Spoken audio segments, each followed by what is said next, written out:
Welcome back. I hope you've had a nice lunch and some fruitful networking. And a welcome also to my guests here in the sofa, Cecilia Alme, Philip Thörn and Kajsa Nylander. A round of applause, I think.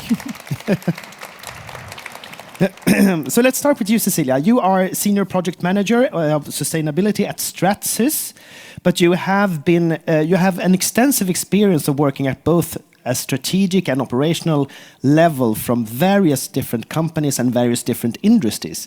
So from your experience, what do you see? Is there a difference in the challenges that different industries have, or are there a common one that we all share, so to speak? Both, of course, but the common ones, I would say, is not maybe what industry you're in, it's how mature are your sustainability work. How long have you been reporting before? And is this a common thing in your organizations to take care of regulatory demands and so on? Right, thank you. And Philip, you have acquired 20 years of experience from working on climate and sustainability, and now you're the head of sustainability at If Försäkringar, If Insurances. Yes. And If was the first insurance company in the Nordics to integrate sustainability into your underwriting operations towards your corporate clients. And how has this procedure been received by the clients, and what was some takeaways? Good response, very positive response. What we do is that we expect our corporate clients to respect human rights, labor rights, environment, and anti-corruption. And we already had these requirements. First of all, we expect our employees to respect this. We expect this from our suppliers, and we also expect this from the companies we invest in. So from a stringency perspective, and also, of course, we found it very reasonable expectations to have this, to expect our corporate clients to respect these norms and convention.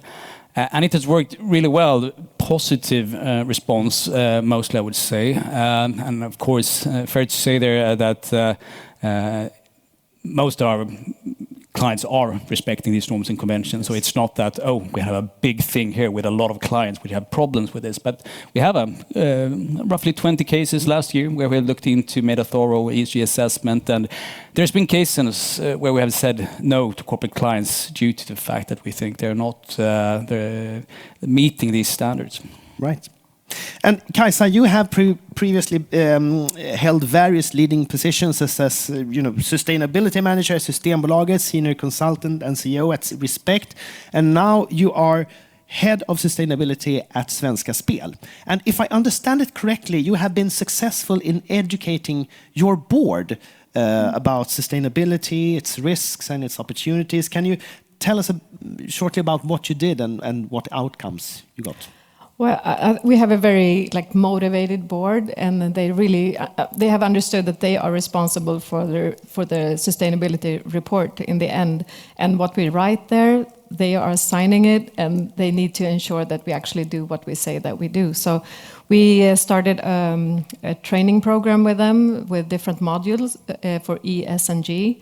And we also have included sustainability in the audit committee.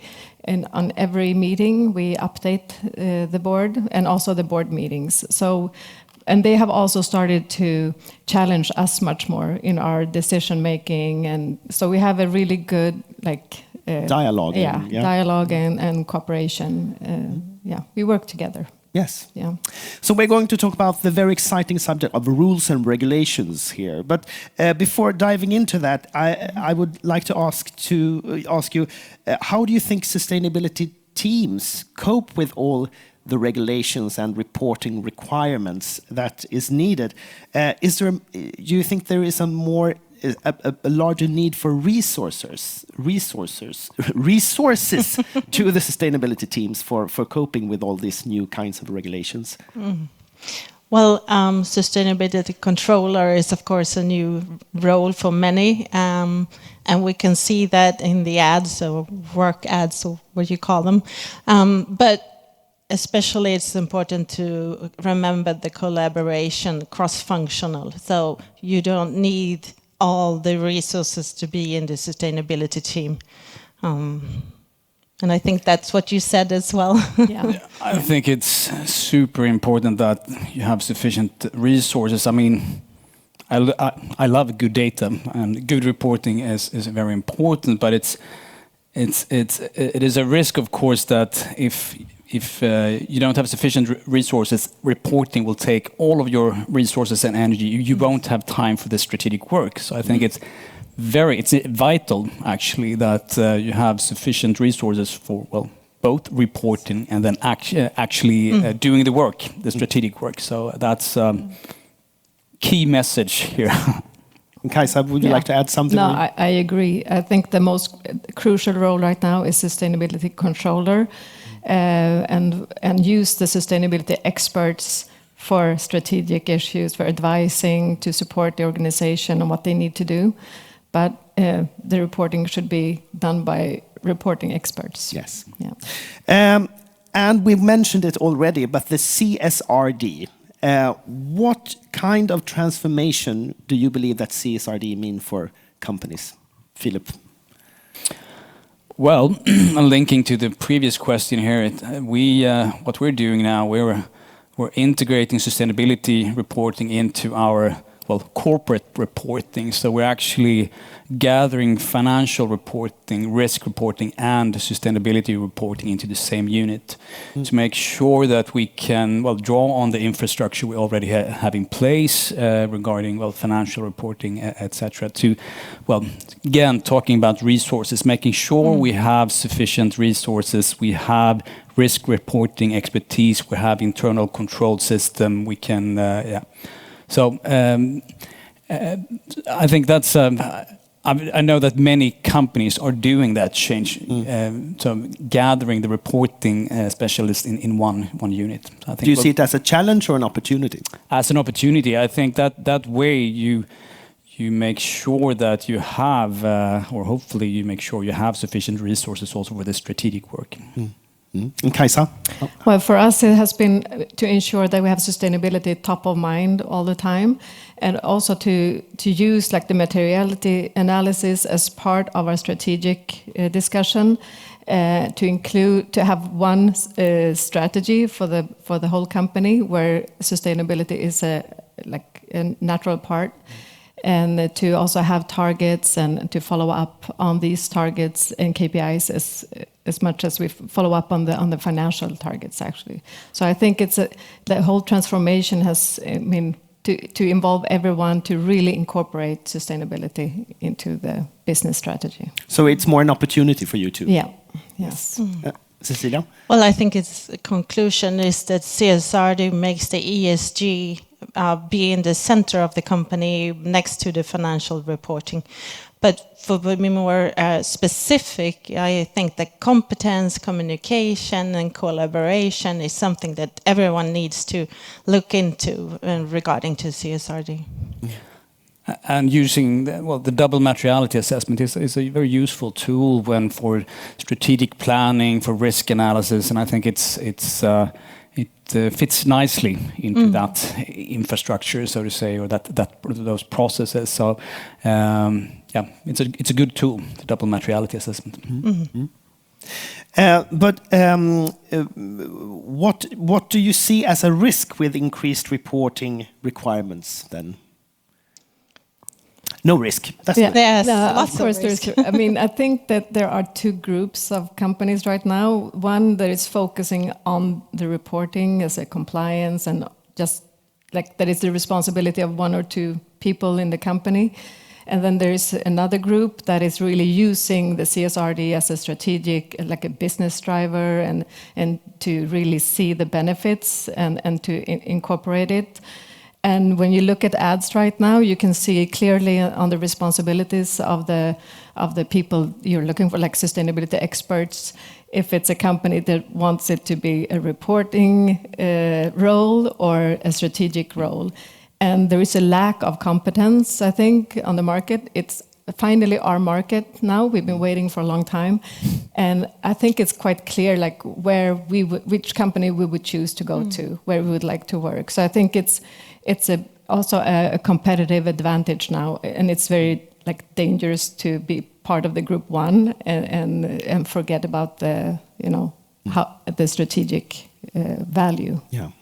Cecilia? So it comes back to the resources again. Yeah. Like, does the company have enough resources to not just take care of the time-consuming disclosures and the reporting, but also to take care of the action and to go forward and not forget all those good innovations and so on that they worked with before, and make sure they continue that journey. And then, of course, I mean, it's we have preparers and we have users, and in our case, we are both. We are preparing, and we spend a lot of resources here on doing good reporting. But then we also user of data. We need good sustainability reports from our suppliers, from the companies we invest in, from our customers. So, I think, of course, better data, better analysis, better decision making. There's a feedback loop here. So you need to have good data to make the right decisions. And I know it will be some sweaty years here going forward. A lot of resources being put into good reporting. But payday is, so to say, when we have this good data, actually comparing apples and apples, then we can make even better decisions, doing better analysis. So hang in there. Yes. And what you see sometimes we talk about indicators for sustainability. What do you think the indicators for measuring and reporting sustainability, are they efficient, or are there any other that you would like to see or wish for?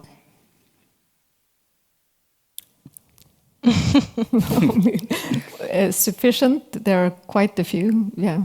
I mean, I think that the most important thing is that you look for the indicators that are material for your organization, and that you work with those and focus on them. Yeah. And then more generally about reporting, I mean, it's still early days. We can see this with the taxonomy reporting, for example. Intention is, of course, taxonomy data to be apples and apples. We are not there yet. I mean, you can see the data, different interpretations. So, but to be nice, to be fair, it is early days. I think when the CSRD reporting also will be subject to audits, where we have limited assurance, possibly even reasonable assurance, we will gradually have better data, but it will take some time. Yeah. And once the CSRD are sort of implemented into all companies in a couple of years, what do you see as the greatest opportunity there, the vision?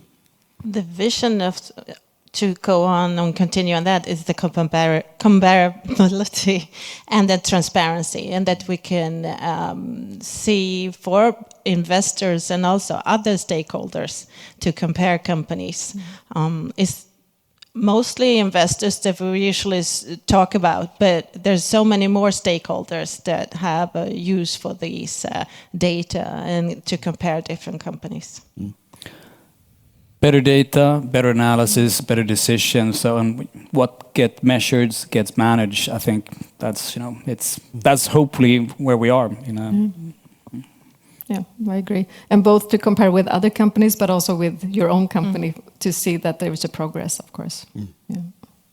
Thank you very much. Yeah. Thank you very much for your thoughts and insights. A round of applause for the panel.